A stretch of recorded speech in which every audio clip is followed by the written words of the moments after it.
mean, how cool is it about inking that we get such different results in the same penciler?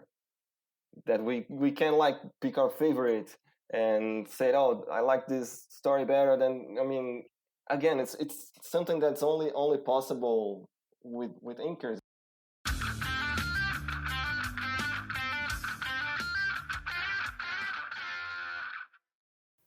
Hey, thanks for listening. Recently, I mentioned showing up as a key component to landing the work that you want. I emphasize the value of putting yourself in proximity with the people that you want to work with. It's not realistic to think that we can physically do this every time. Most of this has to be done remotely. And here's some of my thoughts on how to improve your chances. In pre-internet days, we did this via the dreaded cold call or introductory letter, plus lots of follow-ups. The phone was my preferred method. It was faster, and I was terrible at writing anything that didn't have superhero action.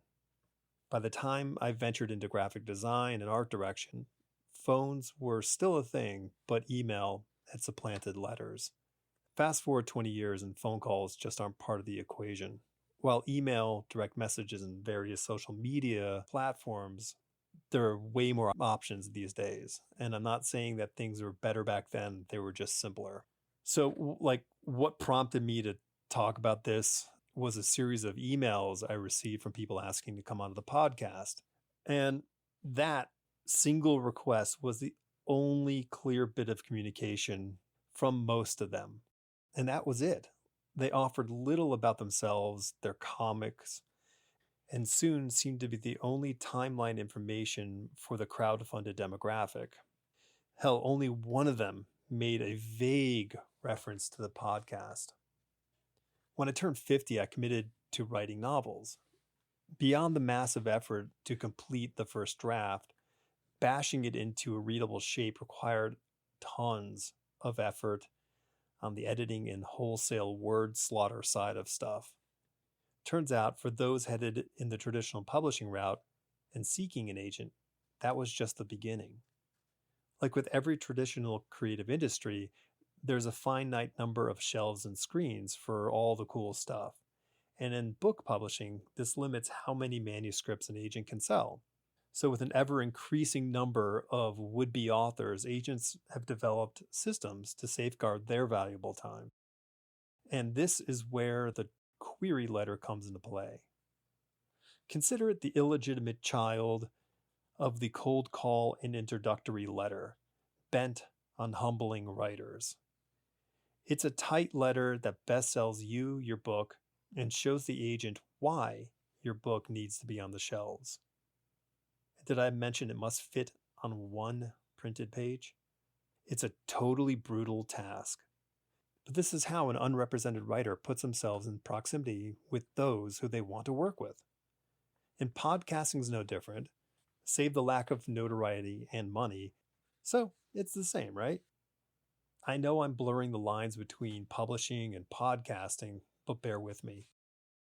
When contacting someone out of the blue, it's the maker's responsibility to connect with the people who function as conduits to the ones reading, listening, or watching.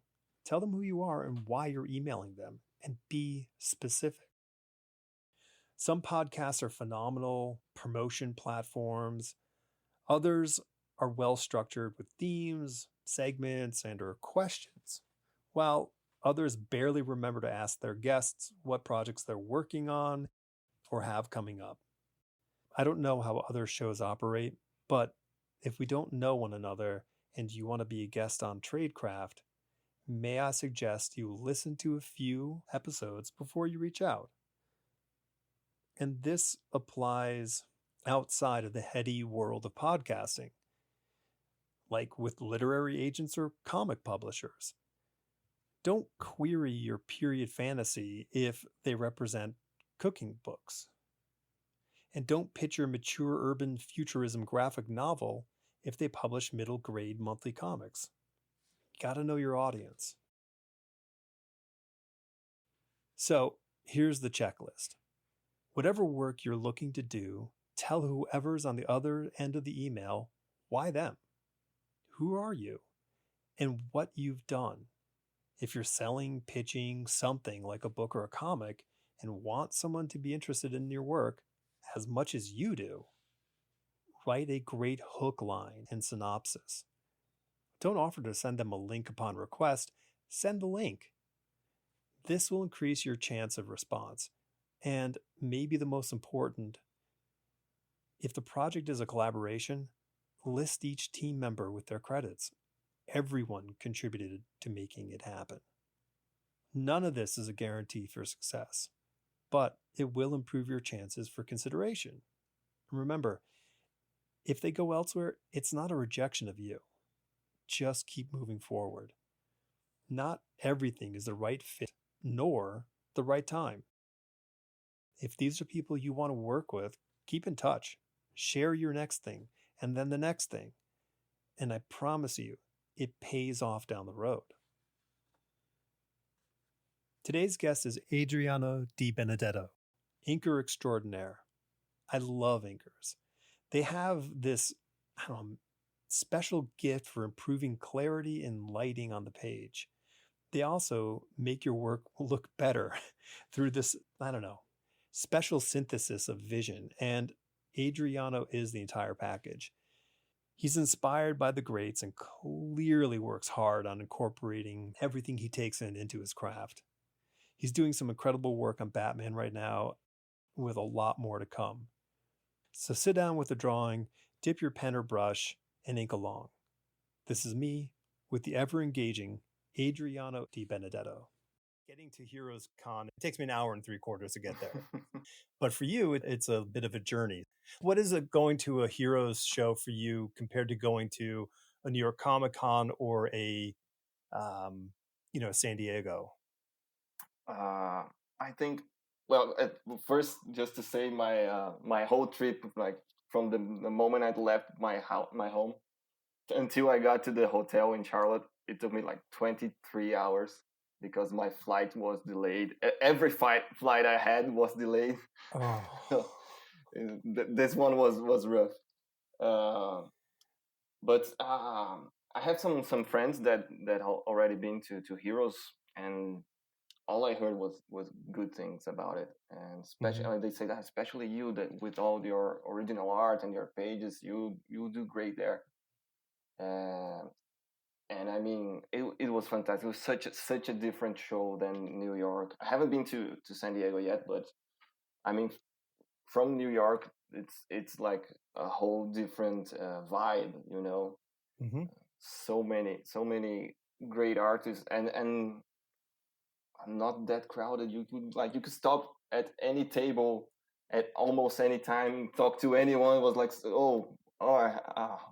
I mean, I'm sorry, I get starstruck, but I talked to Kevin Nolan like for oh my gosh, yeah, me too.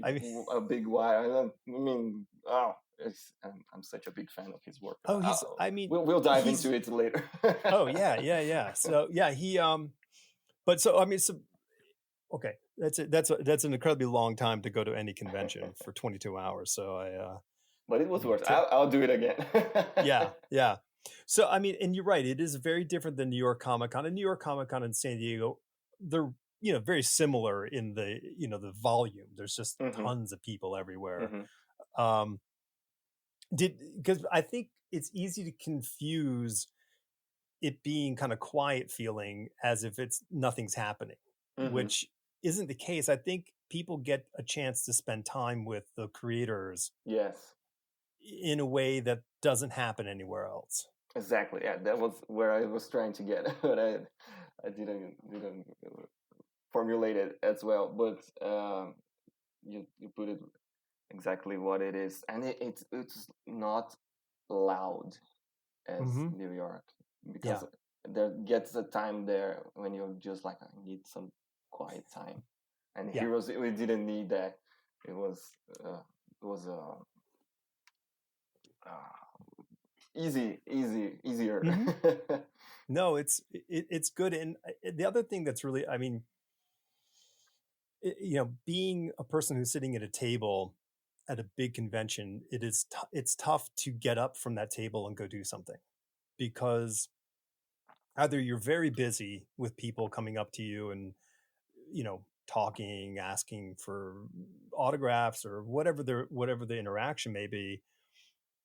Then there's also like, I don't know if I should get up from my table because I don't want to miss out on somebody coming by, Yeah. because when there's 100,000 people walking through, you could be missing the person who has that pocketbook, who wants to spend a lot of Yeah. money, and that gets a little scary. But here you can kind of it feels like a neighborhood, and you can kind of go like, hey, I'm gonna go, I'll be back in an Yeah. hour or whatever it is, and Yeah, you can go I do did that a something. lot. Yeah. Yeah. The table next to me was Adriana Mello, also Mm-hmm. Brazilian, but she lives in the US now. And I was like, Dre, because I mean, there were so many great artists that were like, I gotta, I mean, the when I got like a minute without anyone coming to my table, like start getting like, oh, I need to walk around. I need to go see some tables. Yeah. So I did Yeah. that a lot this time. Who did you New go York, see? you don't get Oh, and it takes so much time to go from one table to another because of the crowded yeah. corridors and the alley. And so in Heroes, it was like, oh, it was really big alley. I Mm-hmm. mean, like Adam Kubert, and everyone was like so far away from my table. But I like just walk through and come back. Didn't need to stop and wait for everyone to get out of your way and anything. So it was really different. I got out of there like totally recommending the convention to everyone I know. Oh, good. Yeah, and you miss people too, because you're moving, you're kind of moving along. You're thinking, oh, I want to go look at this person or go Mm-hmm. talk to them, and then I think I walked by people like 4 or 5 times before I'm like, oh wait, you're here. Like I did, I think it was like one of those kind of moments, and like I absolutely sure I passed you like once or twice, because I had like, I print out a list and I make sure who I want to kind of like connect with while I'm Mm-hmm. there, and I'm terrible at it because I end up talking too long to people, so I don't get around to everyone as much as I would like to. And then, and I'm like, oh, okay. And you had a nice little spot because it wasn't on the main drag; it was right up around the corner. Yeah. So it was actually really like, it was comfortable to stand there and kind of chat with you and Mm-hmm. get to meet you. And you did not look like you had to fly or travel for 22 hours to be there. You were absolutely like just beaming, um, to say hi. So thanks. No, thank you for stopping by, and also, I mean, thank you for inviting me to your podcast. Well, so you're of what I would say are, a rarity, in that you're an inker. It's, Yes, like, we're an endangered species now. I know, and it's funny. Like, so I'm very close with a handful of inkers, and they're all amazing. And the thing that pisses me off the most is that I never got to work with them when I was penciling comic books, because either they were too big, Mm-hmm. or I didn't know, or like I didn't know what they were doing. So like Mark Morales, Yeah. like we went to school together. Oh, really? Yeah, and then like years later he surfaces as this really really good inker. I'm like, why did I not know you were such a good inker? Because I would have like chained you to me, like never to, like, we're gonna work together forever. And he's phenomenal. Like he's just one of those great, people. Yeah. And then when I saw you, I'm like, wow, like your line work is fantastic. And I'm like, so in the time and age when people are like, the deadlines are as they are in comics, they're very Mm-hmm. quick, Mm-hmm. and the digital tools have made inking almost a thing like penciling for many artists. They're like, well, I'll just ink Yeah. instead of use a pencil. And I get that, but like I go like, how do you frame yourself? Because you're not, I mean, you're not an old dude like me. You're young. So like, how do you go like, oh, I want to get into comics as an inker? I mean, is that the intention, or is the intention like, because everyone's an artist. Like I Mm-hmm. know, like I know how good of an artist, Mark is, or Yeah. Dexter is. Like they can really do some beautiful artwork, but they make their living as an inker. And there's great art in that, and I want to talk to you about that specifically.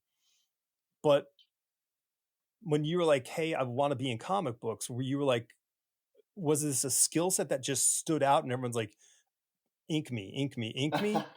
Is that what it was? um, um, well, let me go a little back. Yeah. I mean, I remember when I picked up. Uh, I mean, my first comic. I don't remember. Here in Brazil, we have a very big. Sorry. It's called Monica's Gang, I think, in English. It's every child reads. I mean, every child like learns to read with those Mm-hmm. comics, and then some of us migrate to superheroes. And I remember reading those with my brother, and we used to draw and watch Super Friends and Yeah. some of those Batman '66 reruns here. So superheroes were always big in my house. And I remember my brother sitting down with me drawing and everything. And a few years later, the X-Men cartoon came. I was 9 years old, and I think I watched the first episode, and I ran down to the newsstand and I bought the X-Men comic, and it was right around when Jim Lee was drawing. Mm-hmm. And I think in the next month it was the issue that the triple cover with it's Uncanny X-Men 275. I have here the Brazilian version. I Oh, remember okay, sure. open. Yeah, I I remember when brought that it came to out. Scott Williams for him to sign it for me because it's Nice. such an important issue. And I remember clearly I opened the triple cover and I'm like, oh my god, this is what I want to do. Mm-hmm. And then I kept drawing, going to school and everything. Uh, but here, I don't know. It's here in Brazil. It's different than United States with the college and the university. We kind of pick the major right when we leave the high school. Right. So everyone, I mean, not my family. My family is always been very very supportive. But everyone, I mean, aunts and neighbors, and was like, "Oh, what are you going to do with college?" Well, I was like, "Oh, I want to draw." And no, you need a real career. You need Mm-hmm. a real career. So I went to architecture school. Uh, Okay. yeah, I'm not an architect. never done never done any projects. But when I was in like the first or second semester, I was like, oh, this is not working. This is Right. I don't think this is for me. And it was right around when the Spider-Man 2 came out, Okay. 2004. And I remember leaving the movie theater. I was going, oh my god, it's comics. I gotta go back. Mm. It's that's it. Then I started.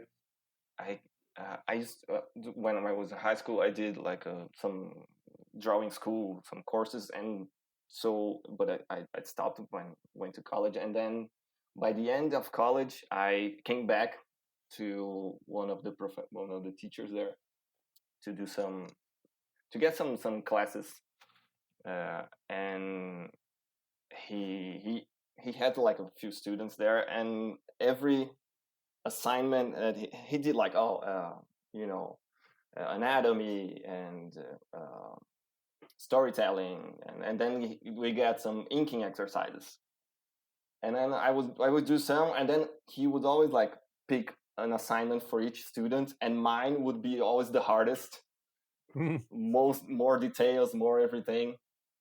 And so I think he was like already seeing that I had like an eye for like Mm-hmm. for inking, and then I started like seeing that it was I did like to work as a team, to Mm-hmm. be part of a team. So inking allows me to do that, and I always felt good to like bring something out extra to those pencils. And but I still my main goal was to be like a penciler. I didn't think like Sure. for sure to be an inker. And I remember when I went to a workshop with oh my god, Gabriel Ba and Fabio Moon, Mm-hmm. and showed them my portfolio. And I had like my drawings like on pencils and Yep. other people's pencils inked.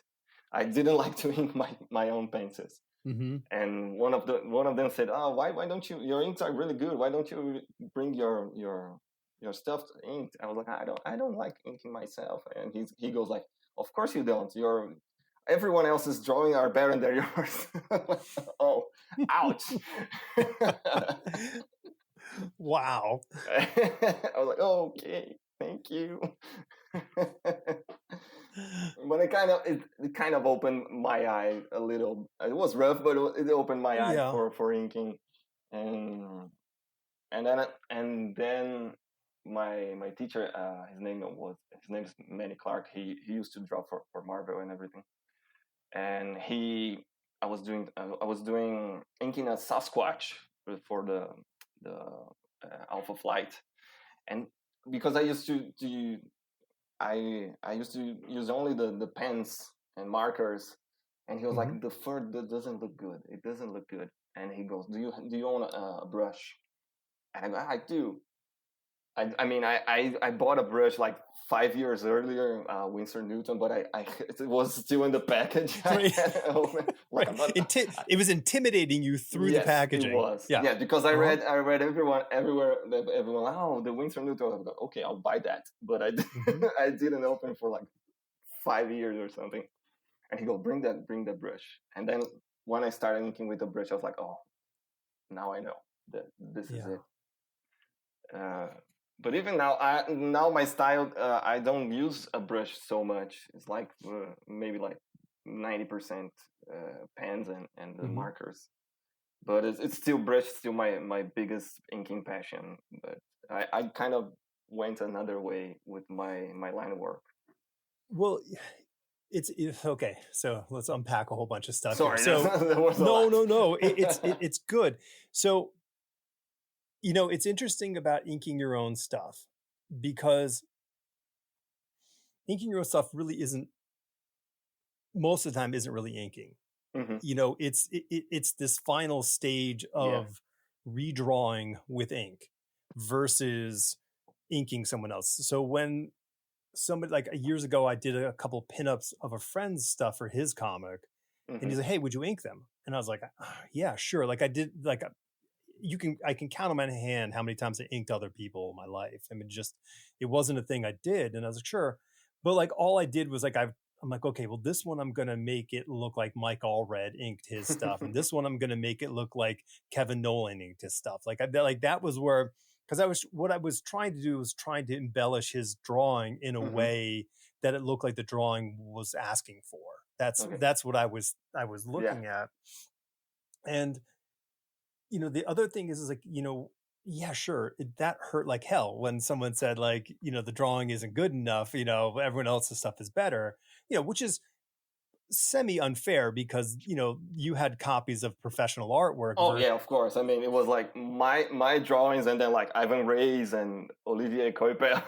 Like, right, there's totally. no competition. Right. And so like the runway was pretty clear at that point. You could really do a nice work over some already existing beautiful artwork. Mm-hmm. And then unpacking the brush. So like that's the thing. Like, you go to art school, and you go to, like, I don't even, do you know what rapidographs are? Yeah. Okay, Yeah. so like that, that's the thing. Like everyone who's young and into comic books wants I want a rapidograph. I mean, look at that really fine line. I can, it's always the same line, and you think that's really good, but it's not good. And as there's no life to it. It's just a line. But still, Joe Prado uses them. He does Crazy. everything. I have one of his cover here. Okay. All rapidographs. I was like, oh, it's crazy. I mean, It's just to clean it, and he's Yeah. crazy. Yeah. And you go to art school, and they're like, well, learn how to use a pen, and you use these tools. And when I was there, we didn't have the luxury of brush pens. We didn't have the luxury of really nice markers that have like good tips that you could ink with. I mean, it Mm-hmm. was really limited. Um, I don't think the Micron came out and wasn't available until like 1992 maybe. Like that's Mm-hmm. when the Micron came in, and that's a phenomenal tool. Like I Yeah. think that's really maybe one of the best little inking pens out there. But I messed around with brushes. I had the Winsor Newtons. I was like, and my mentor, who is arguably one of the best inkers with a brush in the world, was like, he's like, oh, I only use a brush. I'm like, what do you mean you only use a brush? And he was showing me, like, he would even like do panel borders with a Whoa. brush. Whoa. Sometimes even freehand. I'm like, what? Just get a ruler, get a marker. Like you think like, why are you doing this? Why? Yeah, And exactly. Why are you doing this? but so his response, which I couldn't understand at the time, I was still in college at the time, and he goes, well, because it gives me more control. And my mind couldn't understand that variety of line was the control he was seeking. Mm-hmm. For me, control was like, if I had pushed the pen down on the paper, it can only get that thick. I Yeah. could get it thicker, but I really have to push it down. And I thought control was keeping something even Mm-hmm. versus this. Yeah. And and then like within a year or so, I realized, oh, he means to be able to control it from thick to thin and back again and everywhere in between. I mean, I still use it for hair and Mm-hmm. inking fabric and leather, and especially dry brush. Dry brush is fantastic too for the Yeah, textures. I love getting some good textures. and you can't really duplicate dry brush like No. with the the machine versions of whatever, like a even a brush pen. You really can't get that same No. dry brush because Yeah. the fibers aren't fine enough. They're too thick. Mm-hmm. It gets a little splotchy. At least that's what I think it does. No, I So totally agree. okay, so you kind of I guess maybe whatever he said to you sort of allowed you to realize, oh, you have this facility. Did you see this? I have more facility inking, or I have less facility drawing. Like, were you like which one was it that how you framed it? Because I'm curious. No, I always liked drawing, so I didn't see a lack of facility drawing. I Mm-hmm. do now because it's been a while since I've practiced. I mean, I still get like a few commissions here and there, but inking was more. I mean, not more, but it came like with it came naturally, if I can say so. Yeah. Um, as comprehending all the techniques and all the theory behind it. I mean, Mm-hmm. it's not, as everyone knows, it's not simply tracing, it, and everything about it. The thing. I mean, I always think the thing about inking is the contrast. You have, I mean, of course, the black and the white, but you also have the thick and the thin. I mean, Mm-hmm. the I mean, it's hard to No, put no, it in words what I feel while I'm working, but that thing that attracts me. Uh, I remember when I saw the first time I saw an actual comic page, an mm-hmm. original art, was one from Roger Cruz, Okay. way back in the 90s, and I was just blown away by the black, the ink, and I still think like original comic art. It's the most beautiful kind of art there is. For Yeah. me, it has such a special magic that, I think it's the contrast. It always gets me, Yep. and you don't get that with like going straight to color. I mean, you can go straight to color from pencils, but there's still that black and white Mm-hmm. stage that gets me. Yeah. No, I mean, I think that the inking phase and I think we're in a weird period of time with the technology being, what it is, with digital artwork being the predominant. I think it's the predominant, I think so too. outlet for work. And I go, oh, okay. I see a lot of things missing in the artwork that comes out, Hmm. sort of on an average. And what I see missing is I see blacks missing. I see a lot of people drawing in a linear fashion with a lot of, you may be adding a bunch of line work, but not really not spotting blacks, not adding weight Hmm. to the characters and in the background to create and push and pull, Yeah. that the close, medium, far kind of effect that that's our job, I should say. Was Hmm. my job, is your job. um and it's the job of the comic book artists, plural, to make that all kind of come together. And I think a lot of that um value and responsibility has been shoved off to the colorists now. Like, okay, you take this beautiful drawing and give it this depth and dimension that it needs to look full. I think also when you look at some of the artists doing it digitally now, they do a lot of grays, Mm-hmm. uh, and I think they make it like the grade to help. I mean the separation, Mm-hmm. and they think less about the inking stage. I mean, that's my opinion. But I totally understand what they want to, probably more control of the finished project, of the finished product. Yeah. And but I got like a couple of pencilers that used to work with, mainly RB Silva, and he does everything. He always did when we were working together. He always did digital pencils, Mm-hmm. but it came to a moment a few years later when he was like wanting to go a little different than what I was capable of bringing to the to the drawings. And he started using a more grays and different digital textures, and then we kind of parted ways. And when you look at his stuff now, you see he does a lot of those grays. Like he has like a lot of textures. He I mean I mean probably in a few years he'll be like coloring and lettering everything. It's been fun to watch his evolution. I mean, when we were working together, and now he does like such a different path, and Mm-hmm. I could never follow him doing what I do traditionally. So I had to like I kid. I said, oh, we got a divorce.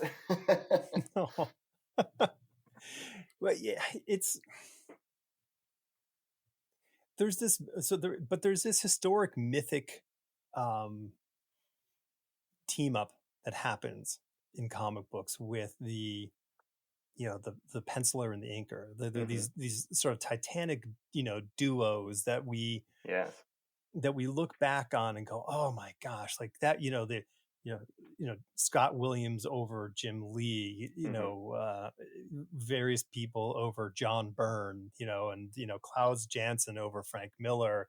Yeah. Like, these are these kind of things that, like, I don't know if the artwork would have ended up looking like it did to what we know these people, what they produced, if they were doing it all themselves. I think so. I mean, I don't know if I'm way off, but I say like the image style in the 90s. Everyone Mm-hmm. says, "Oh, it's the Jim Lee style." I say like it's a lot of Scott Williams style. Sure. Yeah, yeah. I think And he Will has. Scortasio. Yeah, exactly. He did Yeah. ink like Silvestri as well, so I mean, Mm-hmm. he had like a big hand on that, with all the hatching and Yeah. everything. I Well, think it was a lot of Scott Williams, than way more than people give him credit for. oh, totally. And like Will's. like when he came on the radar for me was like around 84, 85 when he inked Arthur Adams on Long Shot. Like this is Arthur's first comic, and they put Wills on there who I didn't really know him, but boy, could that guy draw some detail, ink some detail on top of Arthur's artwork. And it was really exciting. You're like, oh, wow, what is going on here? And yeah, but I know it's funny you say that, but I think you're right. I mean, I think those guys put a finish on the artwork, which became prevalent. I think all the inkers in-house for Wildstorm and Top Cow, they were inking in that style for that work to kind of keep things together. And I mean, I don't know how different that is than, think of the inkers back in the 70s from Marvel who were making everybody look a little bit more like Jack Kirby, because that was the style that they wanted to sell. Yeah. So like, I get it. Like it makes complete sense. So, I mean, so here's the question about inkers. Aside from the fact that you're all a bunch of tracers. Okay, bye. Yeah. Is the question of like, when you look at a piece of artwork, like what are you looking at to say, what am I going to start with first, or how am I going to approach this specifically? Because not all artwork is super tight. Some artwork is a little more, hey, giving you the ideas of what might be here, and you have to kind of like put it all together and define it. So do you think about, like, when you look at someone's art and go, okay, what am I going to need to do here? Like, how do you think about it? I always go back to what I read on Klaus Jensen's the DC Guide to Inking book. He said like your first commitment is to the storytelling. So I when I receive a page or something, I'll go like, how can I make this as clear as possible for the reader? So usually I start to think about the separation of the foreground, middle ground, background to be as clear as possible. So I go like, because you don't have to. I mean, that you work for so long on comics. You can't like make everything, every detail everywhere, right? And expect the reader to like magically understand what's happening. And I also try not to expect the colorists to figure out everything. I try to when I finish a page, I want to, like, if this is going to be published in black and white, it should be 100% understandable and readable. So my focus usually starts with the separation, like the outlines for the characters, and then working like from background to foreground. That's usually how I go. That's pretty interesting, because I think, like a penciler's responsibility, aside from telling the story from the script, is keeping that world consistent. Your job is to make sure that character X looks like character X throughout all 20 pages at all angles, and all the things look like they belong in that world. And it's so, but like for you, and I love this thought, is that your job is to make sure that their consistency, it's almost like you're a cinematographer and you're choosing the lenses for the shots, and how you like, okay, well, like, I'm going to need to focus on this character in the midground, because that's really the subject, is this character in the midground, not what's happening in the foreground or the background. Exactly. And so that comes with your line weight, and then how much black you're putting into something, because sometimes you may be like, you know what, it doesn't need to be heavy black, or this does need to be heavy black. And sometimes people kind of expect me from my style to do a lot of cross hatching. Sure. And I go like, I usually receive like pencils, like everyone goes like big cross hatching on the background. So I go, I won't do every line because it won't help the Mm-hmm. reading experience. So I usually kind of uh, I don't erase because I mainly work on blue lines, but Right. I usually talk like I got like some very heavy cross hatching, and I go like, this doesn't need to be like 1/3 of the panel, like Mm-hmm. a little less, a little. And I know like sometimes the war balloons will cover most of my work Right. on the background, Yeah. but That's hard. it's a game of making choices. Yeah. Mm-hmm. And I mean, because there's a difference between style and technique. Hmm. Technique are what is what you can do with the tools you have available, and how you approach the work. Style is sort of what you do in the terms of like I guess I've never really kind of put it into words, but you have this sort of like whatever flourish that you become noted for, that's your style. Hmm. And folks, it's not your signature. That's not your style. Like, put more time into the actual artwork, not the nice block of the signature.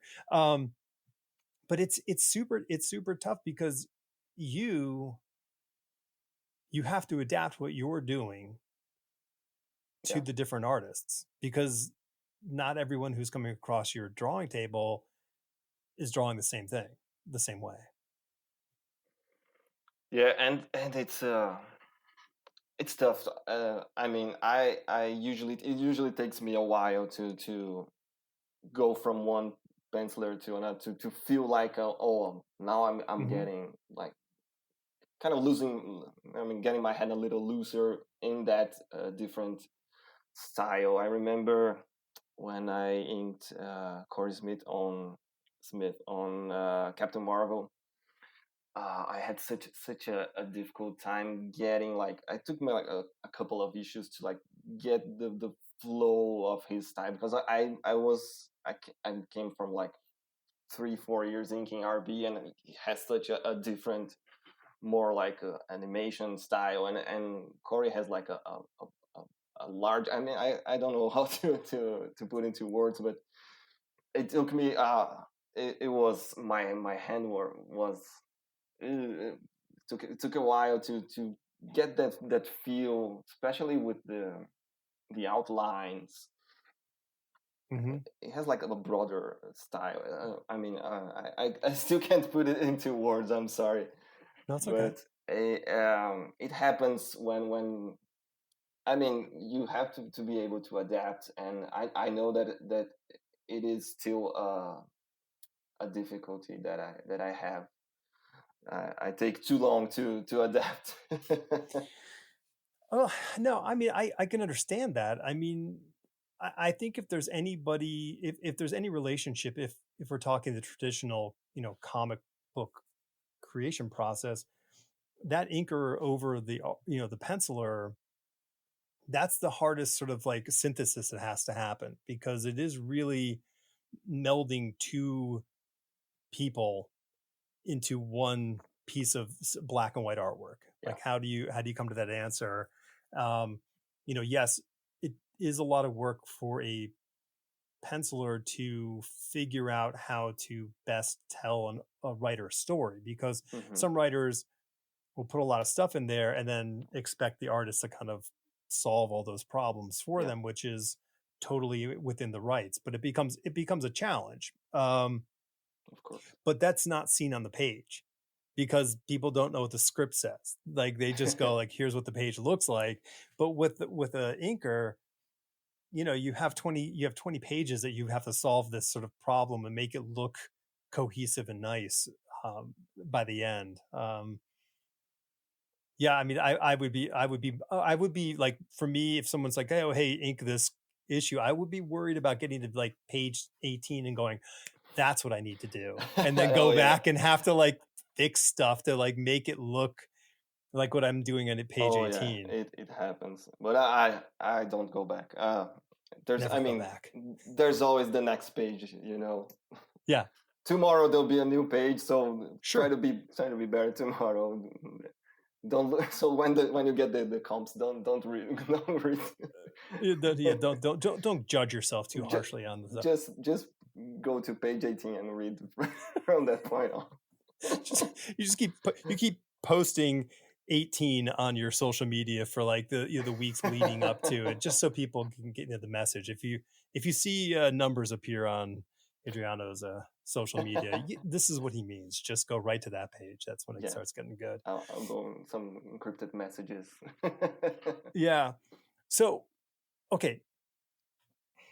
The craziest story of getting into comic books that I've heard was from an artist in Australia who flew to San Diego and went to San Diego and sort of was picked out of a crowd from like one of those big portfolio reviews. And Oh yeah, Nicola, right? I heard yeah. the interview. Oh, you listened to that? I listened. Yeah. And so like, and that to me is like the sort of the greatest example of like going the furthest to get to get this work. And how do you how does somebody in Brazil get gigs in America? Because sure, I did go to America to show portfolios. Yeah. well, because I mean, like, how do you expect someone to look at you on the internet, going like, "Oh, hey, this is really cool"? Like, they need to see something on the, they need to see things. Mm-hmm. Yeah, it made a big difference. I mean, I kind of got lucky. I was working as an inker. I mean, not working, but doing samples, and I feeling that my work like looked professional enough to show, because I was planning to go to get like a few weekends that converge some big conventions. So I wanted to go with a professional looking portfolio. Yeah. So it took me a while to feel confident to go. I did in 2015. Like the planets aligned, and I got like 5 big conventions in 5 straight weekends. Wow. Okay.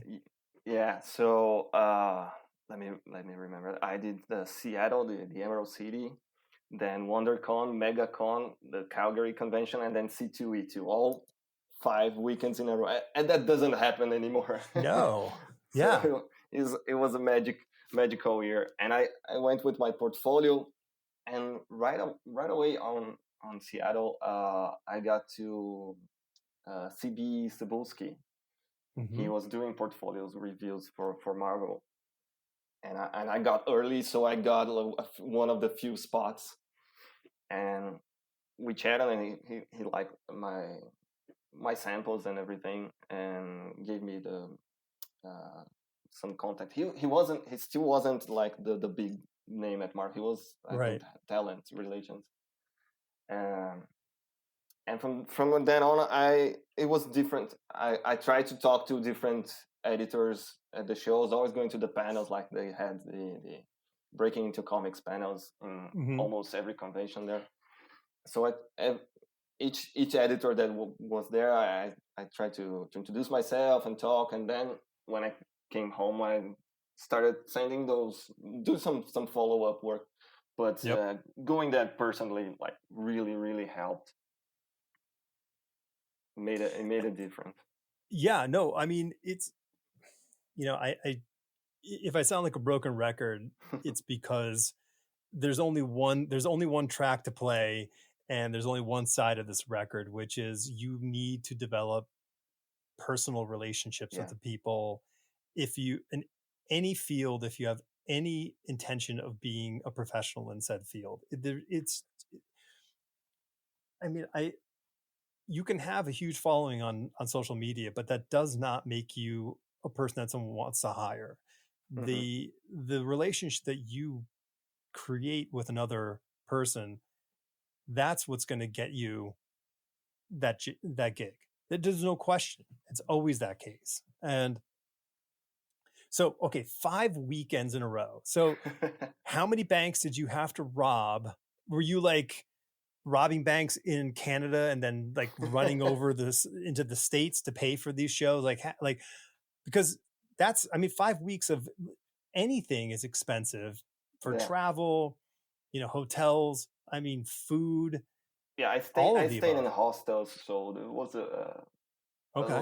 less expensive. And in Chicago, I have a cousin that lives there, so I stayed at her Okay. place. So it helped immensely.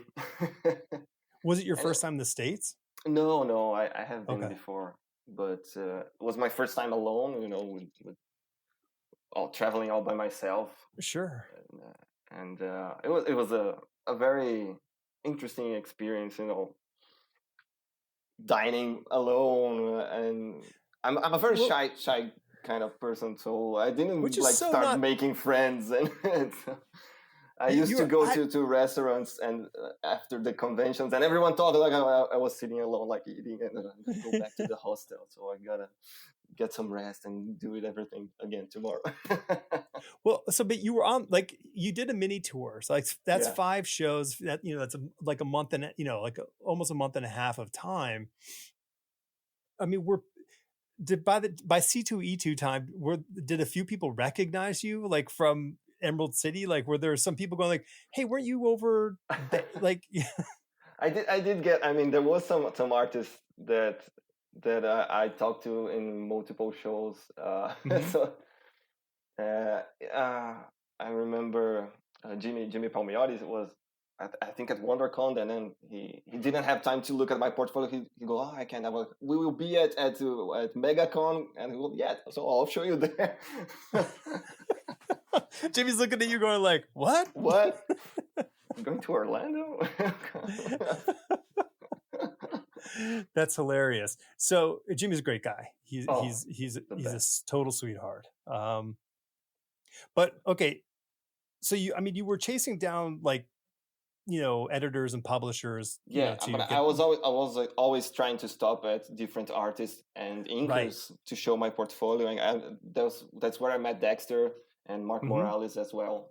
So I try to like make the most of each convention. Sorry, And please, what? I interrupt. Okay, so what? Like, so this is. I mean, I loved doing portfolio reviews, giving them. It was always interesting because there's nothing.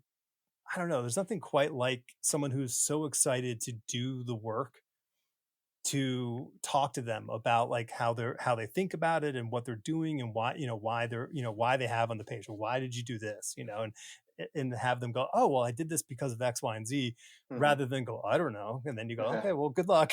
you know um so were you asking them a lot of questions when you were showing the work? Were you Oh yeah, like, what I had like a notebook to write everything down. did you hand them a questionnaire? When you looked at the page, did you feel happy, A, sad? did you feel it? Circle the face that you think that best describes how you felt when you looked at my yeah. Um, that'd be so funny. Well, so what did your portfolio look like? I mean, because you said you had to take the time to put together this book, and that Yeah, here's the thing, like you couldn't put it off. You had to get the hotel. You had to get the the plane tickets. Like there was no sort of like, well, I'll do it next year. Like you had to like you booked this, so you're gonna do it. yeah, So that was it. That was like so it had to happen. I you burned the boat on the Yes, beach, and you said, exactly. I'm good. I'm good. So you had to get this portfolio done. Yeah, And what did it look like? How many pages was it? Like, I mean, because for me, like, I realized I didn't need any more than 10 to 12 things in a book hmm, to show people. Like, they were like, okay, I got it. I got it. You yeah. can draw here. No, I brought a lot. Oh, I mean, no. I had like 20 pages or something. Okay. And the first day at Emerald City, before I mean, between the time I booked with CB until I got to talk, eventually talk to him, I went to Mark Morales' table and showed him my portfolio, and then he put me aside and was like, "Oh, there's too much stuff here. I wouldn't show this. I would show this one before this." So he helped me a lot. because I had not only the inked pages, but I had the pencil pages for Right. comparison. I think that like helped me show what I could bring to the thing, because I had some pencils that were really rough. I remember a Brian Hitch page that was like very loose, the pencils, and so I wanted to show that I could like do some that like you could be the tagging. next Mark Farmer. Oh no! That's what you're trying. Oh yes, that was on my card. Right. Did you know that Adriano Di Benedetto, when translated in English, is Mark Farmer? Who knew? Yeah, that's how I introduce my. Yeah. So I mean, so my buddy pal Mark gave you that, he gave you some real good feedback right off the bat. Yeah, it helped a lot, because when I got to CB, I like a tighter portfolio with like 10, 12 pages or something. Nice. More like straight to the point. So I usually that's something that I usually tell people when I do portfolio reviews now at conventions. Like, oh, keep it like tighter, because you never know how much time the person has to look, right? Totally. And it's kind of I mean, I feel bad to like the person usually brings like a lot of pages, like halfway through I'm like, I know already what you got, but right. I'll keep like going through the pages, but so I usually go, oh, so you brought a lot, maybe next time you can a little less, and that's that on. And I think the pencils is a great, I think that's great, because I think for someone who is selling their wares as an inker, as an embellisher, as a finisher, whatever you want to call it, like it is important for them to see, oh, okay, this is what landed in your inbox, and this is what you have to produce. And I think that's a big show, because without that, you could have been just inking over the world's tightest pencils, and we don't know. Like it because some pencilers are really tight, and you really are tracing almost at that point, because it's just so defined. And it's funny, like with pencilers, like I can tell like within 4 pages. You can go like, okay, yeah. And I think for penciler, it also has to be contiguous pages. Like this has to be, page 1, 2, 3, 4, 5, 6. Okay, so I can see what you're telling in a story here, rather than, well, here's a page of Captain America and here's a page of this. I'm like, well, yeah, but I need to here's a know. Pin-up, here's a cover. Right. I need to know what the next page is supposed to look like. And but like for an inker, I don't know. Right? You need to know if it's consistent. Yeah, and I could think the consistency is important for an inker, but I think the bigger one is, what do you do over different people's artwork? Because that's your job. Your job is not to, it's you don't get paired up with artist A for the rest of your career. Like it doesn't work that way. You have to be able to work, like, because like Mark, inks over John Romita Jr., who is so different than so many of the other people, very different than Oliver Copiel. Like, I mean, like, day and night, but he does a great job on both. Yeah. Oh, I'm so sorry. That's okay. How dare you cough? I mean, I do see some people like coming with portfolios that they're like inking the same artist, and it's like a big artist, maybe like here, especially here in Brazil, they come with like a full Ivan Reis portfolio, inking portfolio. Right. And I was like, Ivan has like 2 or 3 inkers that always ink him. Right. You're not getting that job right now, Totally. It's important to show a variety of artists, and the like a big different, I had Ed McGuinness, I had, like, as I said, Brian Hitch, I had Ivan Reis, I had David Finch on my portfolio. So I had like trying to get like really, really different styles to show that variety, that I could. Some of those work better, some didn't. I'm sure. I mean, like, I can't. Yeah, I mean, it is so hard, the variety, because like McGuinness is so different than everyone else in that list that you just named, and it's super tough. And Yeah, that's a hard. Listen, the jobs get super hard Yeah. after the writers. We writers will sit back and we bang out a script, and we try to be kind and thought about what someone has to draw. But the penciler's got to break their neck for a whole day, and then the inker's got to break their hand, and then the colorist. Good Lord, what they have to do on coloring now, I can't even imagine. It's the amount of hate that you probably get when everyone together going, why that page with that 200 little sure, characters, yeah. All riding horses. yeah. Yeah.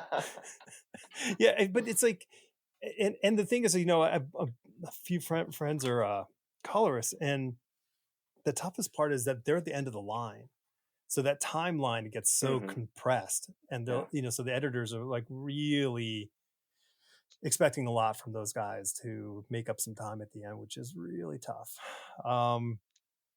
Okay, so let's get into some awesome inkers.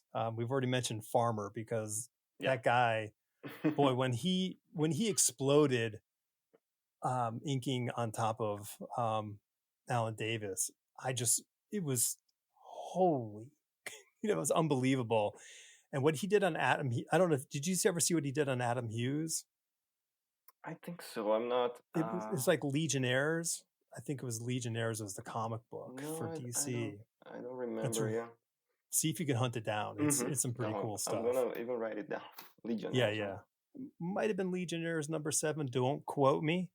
Just it's a Farmer over Hughes, right? Yeah, that's pretty good stuff.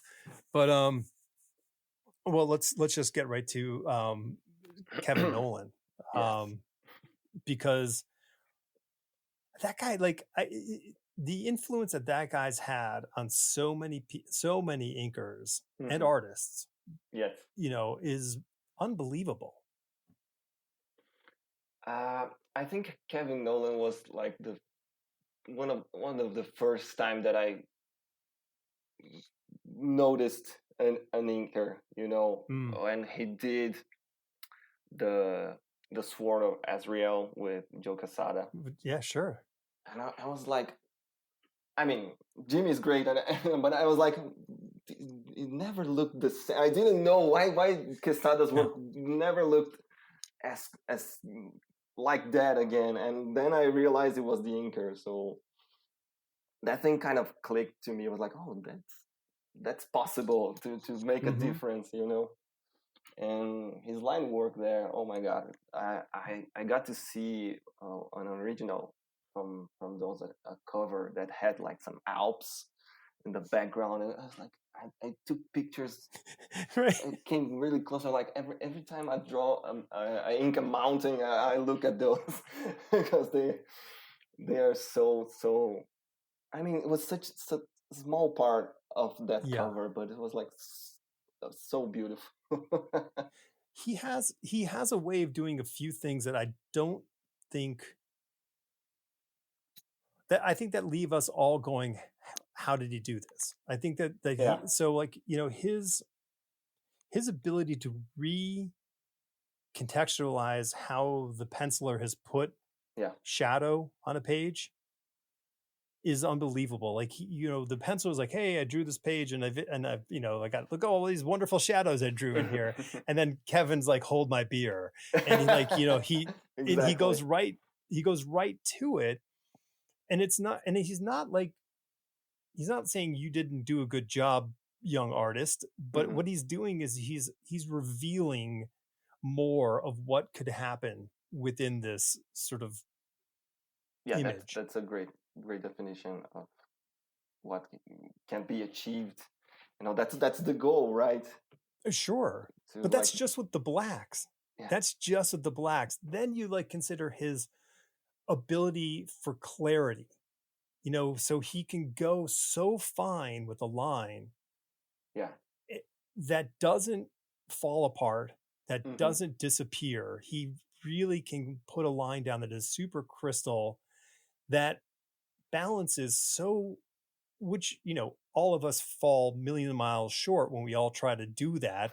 But like it's this difference between this heavyweight and this super fine line. Like, I mean, like those, when he pairs up with Mignola, it's a beautiful thing, but Mike's line never gets that thin. Like it never, ever gets below like a micron 1 millimeter. That's as thin as he'll go with his work. But Kevin goes super tight, like just super fine. But for some reason he has such facility that it works. It's again the thing about the contrast, as I've said before. He just like mastered it like no one else.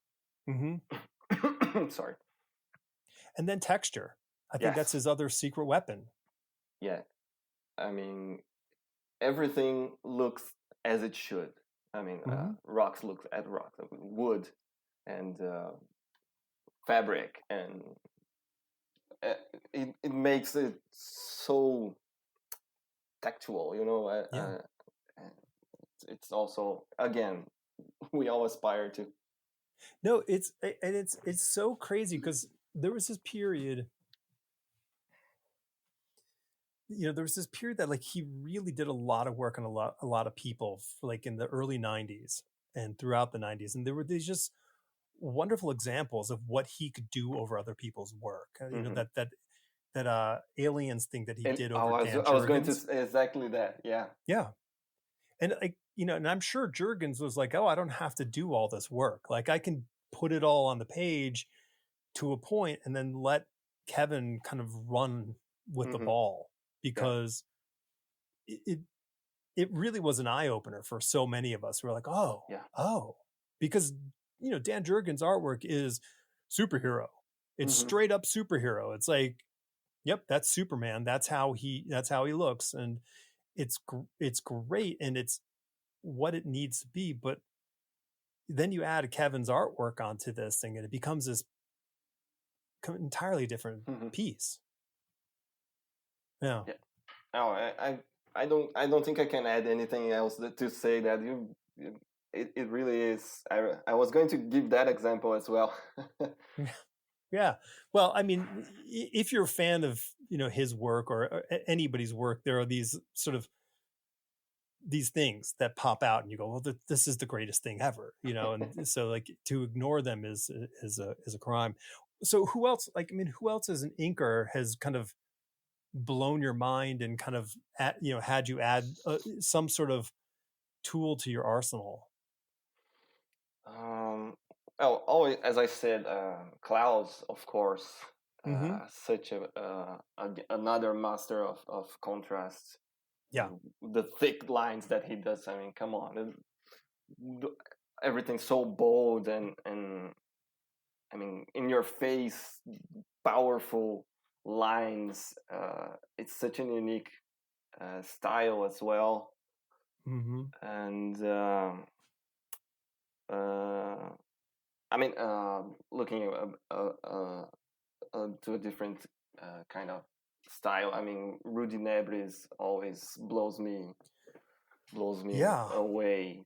The all that detail and how it gives the perfect amount of volume to every aspect of the drawing. So sorry, those comes to mind first. His work was like, because you would see his stuff mostly when I was young.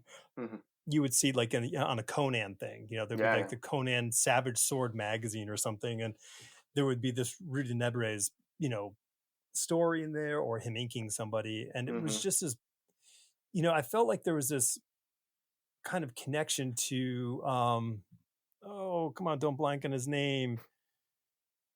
The great Frankenstein story. Bernie Wrightson. Yeah, Wrightson. Like I feel like there's this sort of like kinship in line work with those guys that just you'd see like, like, oh, and it's, I guess with the same with Klaus, like you would see their name on the thing and you go, okay, this is going to be different. It's going to be interesting. It's going to have something to it. Yeah. I mean, the Frankenstein from Bernie. Also, again, a great example of I think it's probably the most beautiful thing Oh ever yeah. done with ink and a paper. I And I used to trace that a lot on Valium when those and the early Frank Frazetta drawings mm, with also black and white drawings. There was some great stuff there as well. my mother was a great supporter of my artistic endeavors, and she would give me gifts that were they're straight up inappropriate probably for the age that I was receiving them. And she gave me like one of the Frazetta books as a kid. Mm-hmm. And I just can't believe she flipped through the whole book. That's all I'm saying. I just don't believe she flipped through the whole book When she looked before at the she. cover, I was like, "Oh, this is nice." Yeah, I guess, I mean, sure, there's a guy with an axe on the cover. Sure, that's fine. Yeah, that was, I appreciate it still to this day. Thanks, Mom. And then like, I'm trying to think of people who so Barry Windsor Smith was another guy whose artwork, and he like there was this his amazing Conan work, amazing, obviously Weapon X, Weapon everyone X, loves yes, of Weapon course. X, and anything that Barry touches is kind of like gold. Mm-hmm. But he did this Machine Man series. He did 4 issues like as a limited series back when they were called miniseries Mm-hmm. for Machine Man for Marvel. And it was like, I think it was over Herb Trimp. I think the old school, Marvel 60s and 70s, straight up comic book artist. Herb Mm-hmm. Trimp did the pencils, and Barry Smith did the finishes on this thing. And I think he did the colors too. And it's unbelievable. Like it's just this really, it's akin to, um, the Dan Jurgens and Kevin Nolan Mm-hmm. stuff. Mm-hmm. It's this sort of like, oh wow, like here's what someone with a brush in hand can do to Yeah, someone else's artwork.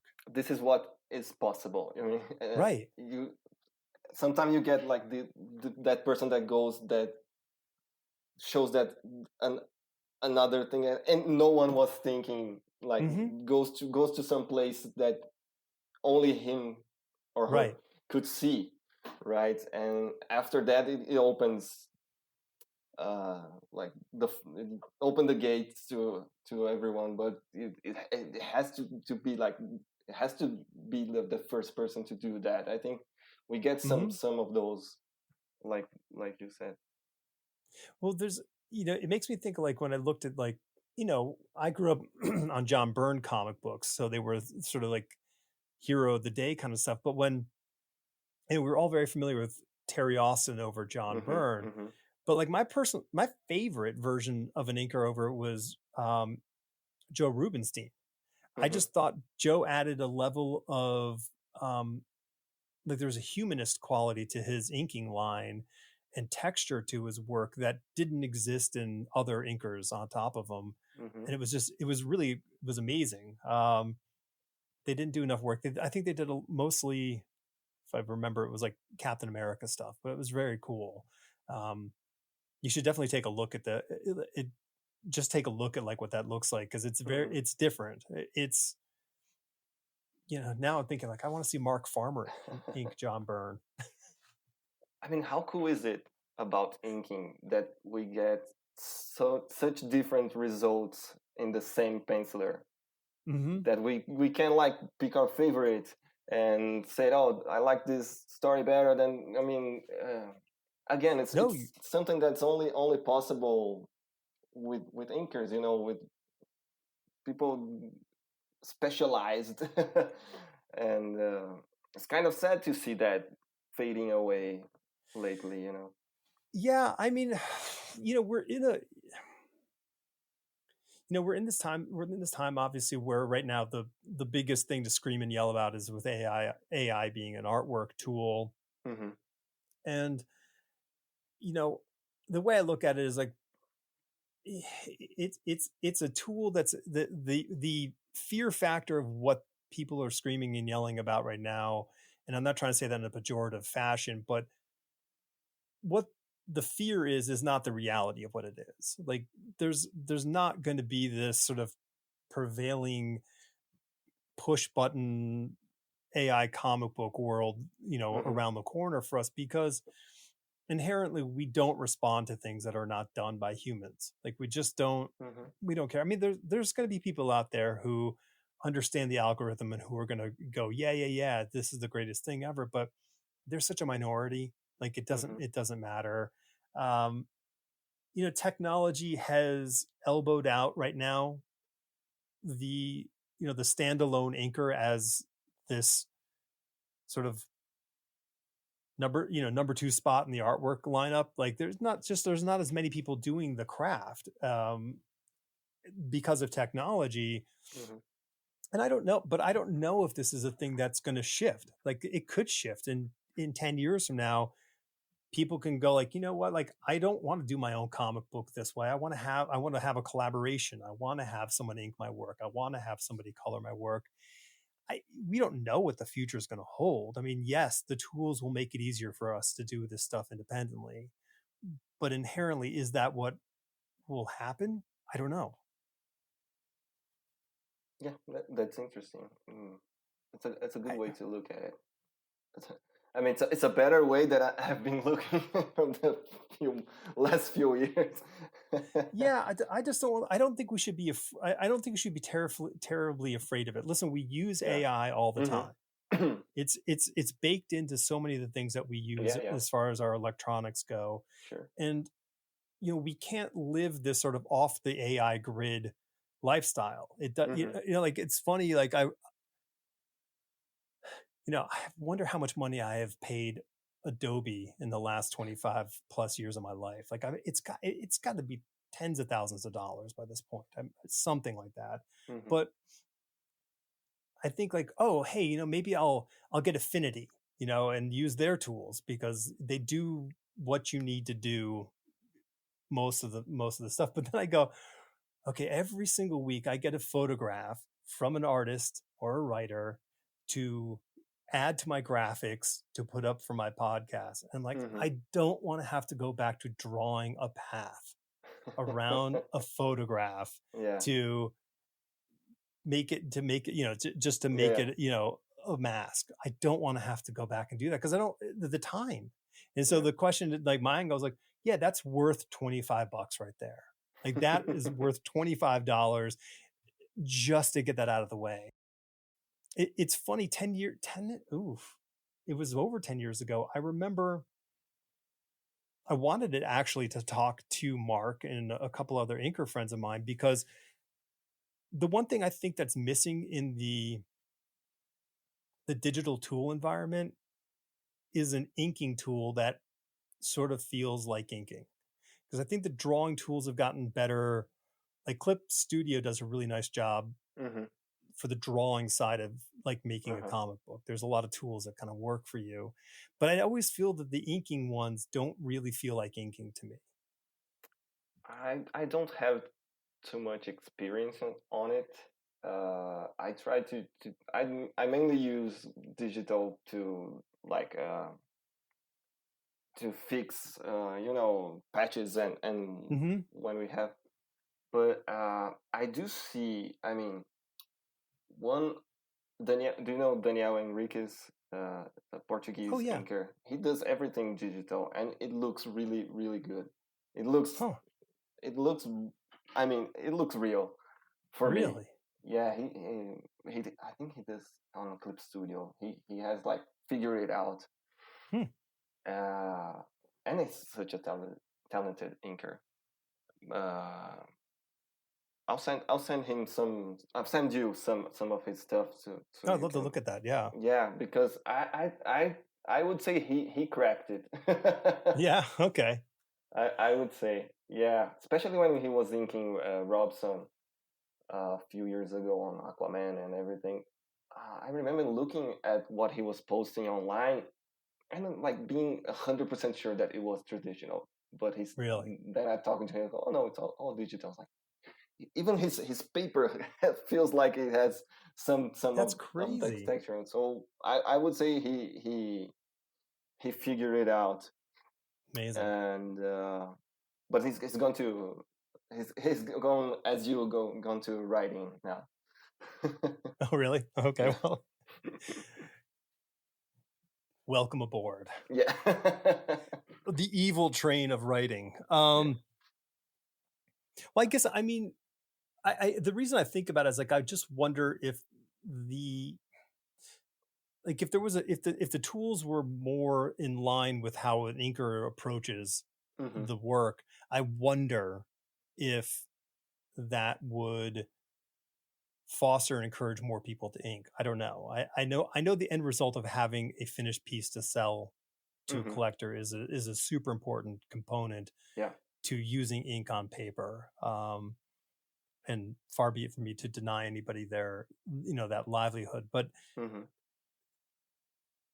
in the larger slice of the pie of what people do for creativity, I just wonder if having a tool that's even more focused on that would be something that people would encourage people to actually be an inker, even if it's digitally over somebody else's digital artwork or traditional. That's interesting. Yeah. I don't know. Maybe I don't know. Yeah. I think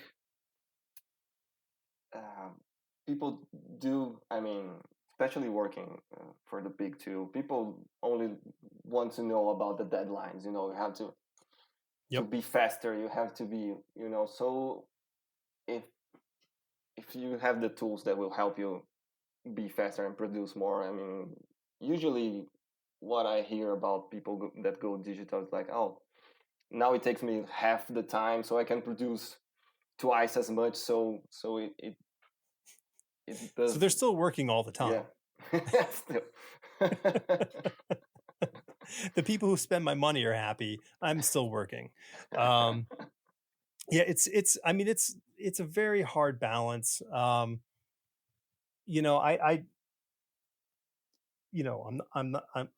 I'm not young, so I have a huge amount of sentimentality to the pairing of the artist and the inker. Seeing someone, like, I still, I have lots of pages, of other people's, brush and pen line, work Hmm. over my drawings. And it's really, I go, oh, this is great. This is great to see. And I love seeing that on a piece of paper because it's a kind of chemistry, and magic that, it doesn't look that way when you print it out. Like it's Yeah. this, you can see this interplay between the And I like two going things. when I get original art or I look at someone's portfolio. I like to go cross my hands through it to like Mm-hmm. feel. Oh, the nib usually gives a little, Yeah, you like know, the paper's a little rough yeah, here. and when there's like ink splatter, you can feel. Oh, Oh, it's look, something they else. use a little Yeah, white out here and then yeah. they inked over that. Like there's all these kinds of, and I have pages, with the letter balloons that are actually on the actual paper, and then Oh, the that's. inker inked around that. Like Uh-huh. I must have been on time. Who knew? But it was it's there's a kind of a coolness. And I don't know, like when the digital camera came out 25 years ago, as an SLR that you could go and use this file for print for a magazine or something. Hmm. I like I thought, like, okay, from this point forward, film is an art tool. It is no longer a commercial thing. Like Hmm. it is, now the digital camera is now the commercial tool. Film is now an art, an Yeah. Hmm. art Hmm. supply. Yeah, yeah. And but like it's a weird thing about comic books because it's a product made by people who feel and act like artists. Hmm. So it's, so these tools are kind of like, there's a beauty to it. There's a beauty to, your inkwell, and there's a beauty to a brush or a nib. I don't even have anything else to add. It was such a beautiful line. Oh, yeah. I mean, I just think, I mean, I don't know. I think, Very I very don't know. romantic. It is very About. romantic. It's Yeah. pathetically romantic. There's, if I was a different kind of podcast, I would play over some sappy music or something, but I don't do that kind of stuff.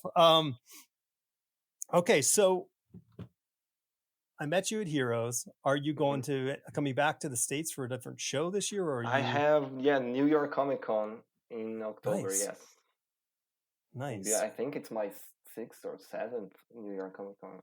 I think Right six. on. Yeah, yeah. I got a few before the pandemic, and then came back on 2022, and have been going every year since then. And what do you like the best about New York Comic Con? Oh, meeting the artists. That's. Yeah. I think that's always the best part. Yeah. So many great artists that go. I mean, the guys from Spain now, they're huge, and they Mm-hmm. are the Italians. I mean, of course, the American, but so many different people from everywhere, and Yeah. Let's it's not mention such the a great Irish, feeling. okay? Yeah. Let's exclude the Irish totally, okay? Let's not give them any Okay. love. Okay. Okay. I won't mention Danny Don't Rose. men- Dan- don't No, mention no. Danny.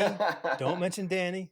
All right. Don't mention Declan. Just let's not talk about those people. I still haven't Uh, met Declan, but Danny is so I great think to meet I him. think I I mean, think I'm Declan. from Brazil, and he used to be a footballer, so I had to I go talk to know. him. I know. I know. Like I totally wanted to geek out in on football with him, but Oh yeah. yeah, he's a turns out he's a really nice guy. Who knew? Oh my God, he's Um, the best. he is. He is. No, it's no surprise. I mean, he's Yeah. got he's just got all he's got everything he needs to be a success in whatever he wants to do. Yeah, So good on him. and So his cool. art So is you'll be absolutely jaw dropping. it's great, and it's only getting better. Like he's just like you can see the improvement on Yes, like and a he monthly posts basis. like, "Oh, this was my drawing like 5 years ago." Like, holy, come on. Yeah, yeah, yeah. No, it's great to see someone, especially who's not like. I mean, he's a grown up.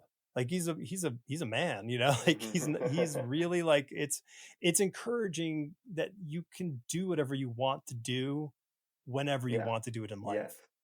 You know, you don't have to Hmm. just go like, well, I guess that ship sailed. Yeah. Um, you know, that's a so yeah. I think that's fantastic. It So was cool. very, yeah. New York's great. It's a good show. And what projects are you working on that you can chat about I'm working on Batman. with Inking Mike Mike? Mike Hawthorne. Yes, Nice.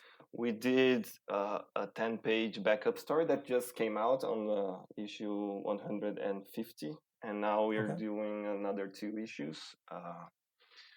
Just started 152 like this last week, and Nice. still at the beginning with Chip Zdarsky writing.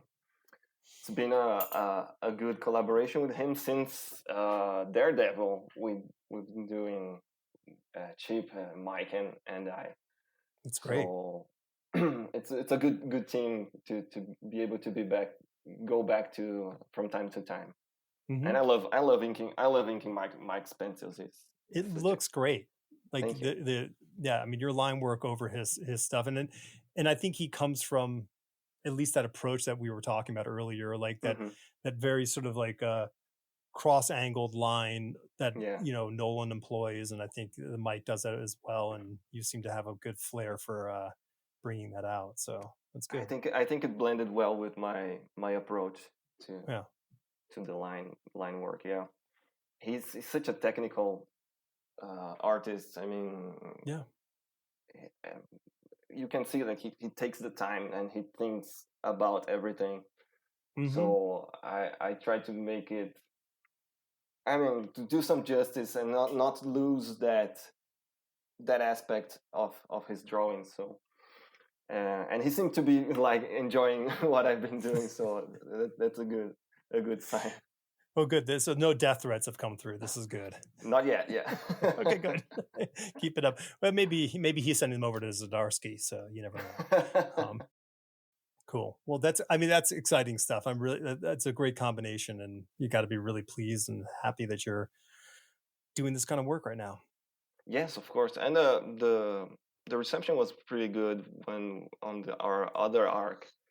Uh, it was the highest selling comic of last year was mine Jeez. and Mike. So that was was a good surprise, you know, having It's fantastic. a few titles in the top 10.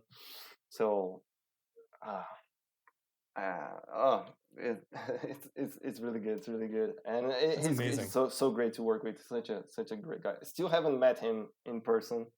Hopefully, in the next convention or so. Yeah, well, I guess he lives in Pennsylvania, not too far Yeah. away from New York. Well, Mike, maybe you should go up to New York Comic Con this year and say hi to Adriano. We might have a lot to talk to. I mean, about because we've been working together for like 5 years now, or 4 or 5 years, and still haven't. We gotta fix that, Mike. Come on. Yeah, well, maybe we'll get him down to Heroes next year. Yeah, that's my lazy technique is I just keep saying to people you should come down to Heroes. Yeah, I'll start telling him that now. So I'll join the chorus. Get on the bandwagon. Yeah, start chanting that. Well, dude, thank you so much for taking the time. This is great talking. No, thank you for inviting me and adding me to your immense talented guests on your podcast. I was like, oh, when I looked at the list, I was like, oh, why is he calling me? But because you're an awesome inker. That's why. No. That's why. You're too kind.